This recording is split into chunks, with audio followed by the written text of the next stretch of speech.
कि बाह्य बिंदु से वृत्त पर खींची गई स्पर्श रेखाओं की लंबाइयां बराबर होती है, और इसे सिद्ध करके बताओ। बाह्य बिंदु से वृत्त पर, पहले तो क्वेश्चन समझेंगे। बाह्य बिंदु से वृत्त पर खींची गई स्पर्श रेखाओं की जो लंबाइयां हैं वो बराबर होती है। ध्यान दीजिए कैसे करें कि, तो माना कि एक COR एक वृत्त है, इस प्रकार का कोई वृत्त है जिसके बाहर में एक कोई बिंदु P है, ठीक है। वृत्त पर खींची गई स्पर्श रेखाओं की लंबाइयां बराबर होती है, जिससे एक स्पर्श रेखा इस प्रकार खींची गई है दोनों तरफ से, है ना।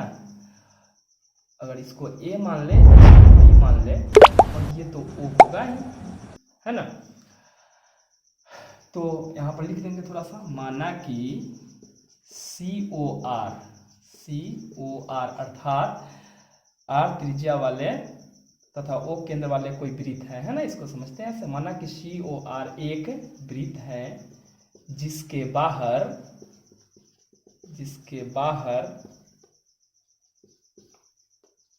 कोई बिंदु P है, इसके बाहर कोई बिंदु क्या है, P है, तथा PA और PB स्पर्श रेखा है, ठीक है। इतना जितना हम बनाए हैं उतना लिख लिए बस, या इसको ऊपर लिखिए या इसको नीचे लिखिए, कोई दिक्कत नहीं है उससे। अब सिद्ध क्या करना है, इसको ध्यान में सिद्ध करना है क्या कि स्पर्श रेखाओं की लंबाइयां बराबर होती है, तो PA बराबर PB ये सिद्ध करना है हमें, अर्थात ये वाला इसके बराबर है कि नहीं। थोड़ा सा रचना करते हैं। रचना में क्या करते हैं कि O को A B तथा P से मिलाया, कि इसको इधर मिला देंगे और इसको इधर मिला देंगे, है ना। अब करेंगे हम लोग प्रमाणित करेंगे। अब इसको कैसे करेंगे उस पर ध्यान दीजिएगा थोड़ा सा, देखिएगा। इसको भी मिलाना है, डॉट डॉट में मिला ले या ऐसे ही मिला ले, ठीक है। अब थोड़ा करेंगे हम लोग इसको प्रमाणित, है ना। ध्यान दीजिएगा।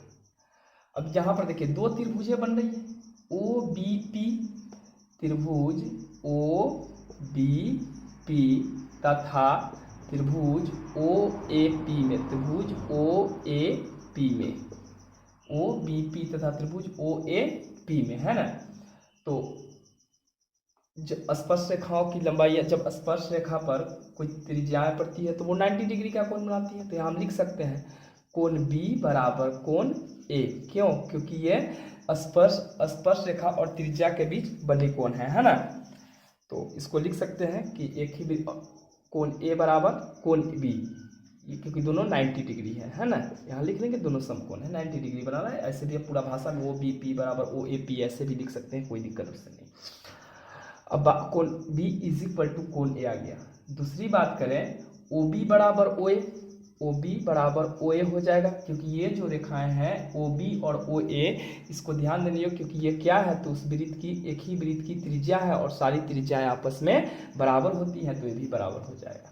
और एक भुजा हो जाएंगी OA बराबर OA, क्योंकि ये तो उभयनिष्ठ है ना दोनों में भाई, उभयनिष्ठ है। तो हम लोग एक क्राइटेरिया बन जाता है क्या, साइड एंगल साइड की क्राइटेरिया से, साइड एंगल साइड की कसौटी से। तो हम लोग जानते हैं साइड एंगल साइड की कसौटी से त्रिभुज के जो शर्त हैं वो पूरा होते हैं, अर्थात दो समरूप त्रिभुज के होने के शर्त हैं, एक साइड एंगल साइड की कसौटी, है ना। अतः जब ये दोनों त्रिभुज समरूप है, त्रिभुज OBP समरूप त्रिभुज OAP, जब दोनों त्रिभुज समरूप हैं, जब ये वाले त्रिभुज भुजाएं तो समानुपात में होंगे, अर्थात अतः लिख सकते हैं कि जो सिद्ध करना है हम लोगों को, क्या सिद्ध करना था, PA बराबर PB, प्रूव्ड हो गया। बस यही है। समीकरण युग्म x plus 3y is equal to 6 और 2x minus 3y is equal to 12 का ग्राफीय विधि से हल करें। हम लोग हल करते हैं। तो यहाँ पर पहले समीकरण लिख लेते हैं, x plus 3y is equal to 6 समीकरण 1, और दूसरा है 2x minus 3y is equal to 12 समीकरण 2। अब हम इसके लिए टेबल बनाएंगे, ज़्यादा घसने की जरूरत नहीं है। तो यहाँ पर लिखेंगे समीकरण 1 के लिए, समीकरण 1 के लिए एक क्या है, तो x plus 3y is equal to 6 है, इसके लिए एक डब्बा बनाएंगे, है ना। यहाँ लिखेंगे x, यहाँ y। देखिएगा 1 0 हम लोग यहाँ अपना से लिखते हैं और 1 0 यहाँ पर लिख लेते हैं। जैसे ही x का वैल्यू 0 डालेंगे तो 3y बचेगा, क्योंकि x तो पूरा खत्म हो जाता है ना भाई। तो 3y इज इक्वल टू 6 बचेगा, तो 3 दूना 6, क्योंकि इधर से जाएगा उधर तो भाग में तो उसको काटेगा, तो यहाँ हो जाएगा 2। अब हम फिर y का वैल्यू जब 0 डाल लिए, जब y का वैल्यू हम 0 डाल रखे हैं, तो यहाँ पर जैसे ही डालेंगे तो पूरा लेकर के 0 हो जाएगा। तो x बराबर क्या बच जाएगा भाई, 6 बच जाएगा, है ना। पुनः ध्यान दीजिए थोड़ा सा, पुनः समीकरण 2 के लिए, समीकरण 2 के लिए थोड़ा सा, समीकरण 2 क्या है, तो 2x minus 3y is equal to 12 है। इसके लिए एक डब्बा बनाते हैं, x y इसको डाल लेते हैं 0, फिर यहाँ पर 0, ऐसे ही करते हैं। अब 2x का वैल्यू अगर x के साथ किसी भी चीज़ को गुना करें, अर्थात 0 हमको x की जगह पड़ना, तो किसी भी चीज़ को गुना करते हैं तो वैल्यूएशन क्या आएगा, तो हो जाएगा 0, अर्थात minus 3y is equal to 12। तो क्या हो जाएगा, 3 चौका 12, 4 से तो कटेगा लेकिन माइनस यहाँ पर है तो ये माइनस हो जाएगा। दूसरी बात करें हम लोग कि 0 की जब y का वैल्यू 0 डालते हैं, जब जैसे ही y का वैल्यू 0 डालेंगे तो क्या हो जाएगा, यहाँ पर पूरा माइनस के साथ मिल करके पूरा 0 हो जाएगा। तो 2x बराबर 12, अर्थात 6 दूना 12, अर्थात 6 से तो ये कट जाता है। अब आती है ग्राफ बनाने की बारी। अब हम लोग ग्राफ ऐसे ही तो बनाते हैं, x डैश ये भुज होता है, ये कोटि होता है, ऊपर y नीचे y डैश। अब हम लोग तो स्केल पेंसिल से बनाएंगे तो उचित बनेगा, लेकिन ऐसे ही बना रहे हैं, ध्यान रखिए आप लोग स्केल से बनाइएगा। तो हम लास्ट कहाँ तक है भाई, तो 6 तक है, तो कोशिश करेंगे 6 तक ही लिखें। 1 2 3 4 5 और 1 6, ऊपर भी 1 2 3 4 5 6, 1 2 3 4 5 और 6, 1 2 3 4 5 और 6, सबका अंकित कर देंगे वैल्यू। 1 2 3 4 5 6, 1 2 3 4 5 और 6, 1 2 3 4 5 और 6। चूँकि ये x डैश में है तो इधर वाला माइनस में होता है, माइनस लगा देंगे। 1 2 3 4 5 और 6, लेकिन इधर नीचे भी माइनस में होता है तो माइनस लगा देंगे। क्लियर है, ये तो 0 होता ही है सबके लिए। अब इसको बनाएंगे, ध्यान दीजिए यहाँ पर 0 और 2 है, x का वैल्यू 0, y का वैल्यू 2, समीकरण x प्लस 3y के लिए। तो x का वैल्यू 0 और y का वैल्यू 2, अर्थात ऊपर जाएगा तो यहाँ पर अंकित कर देंगे 0 और 2, और x का वैल्यू 6, y का वैल्यू 0, इसी की बात कर रहे हैं। x का वैल्यू 6 और y का वैल्यू 0, अर्थात यहाँ पर x का वैल्यू हो जाएगा, y का वैल्यू 0 है तो ऊपर नीचे नहीं हो जाएगा, तो यहीं पर हो जाएगा 6 0, ये हो जाएगा। इन दोनों को मिला देंगे, ऐसे मिला, इसका समीकरण लिख देंगे। क्या है समीकरण, तो x plus 3y is equal to 6 है।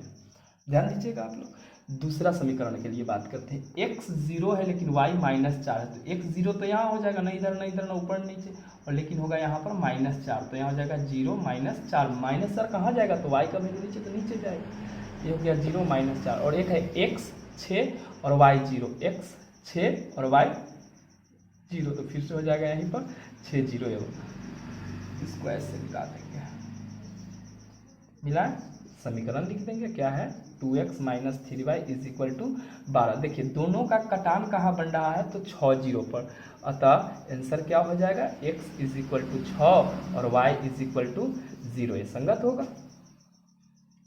वही आंसर है कि दो संख्याओं के वर्गों का अंतर 180 है। छोटी संख्या का वर्ग बड़ी संख्या का 8 गुना है। जो छोटी संख्या उसको अगर वर्ग अर्थात स्क्वायर करते हैं तो बड़ी संख्या का 8 गुना हो जाएगा। तो दोनों संख्याएं ज्ञात करने के लिए कहा है ना। तो माना कि हल कर रहे हैं, थोड़ा सा ध्यान दीजिएगा, आसान है। माना कि बड़ी संख्या इज इक्वल टू एक्स और छोटी संख्या इज इक्वल टू वाई। शर्त से पहला नंबर क्या कहा, प्रश्न से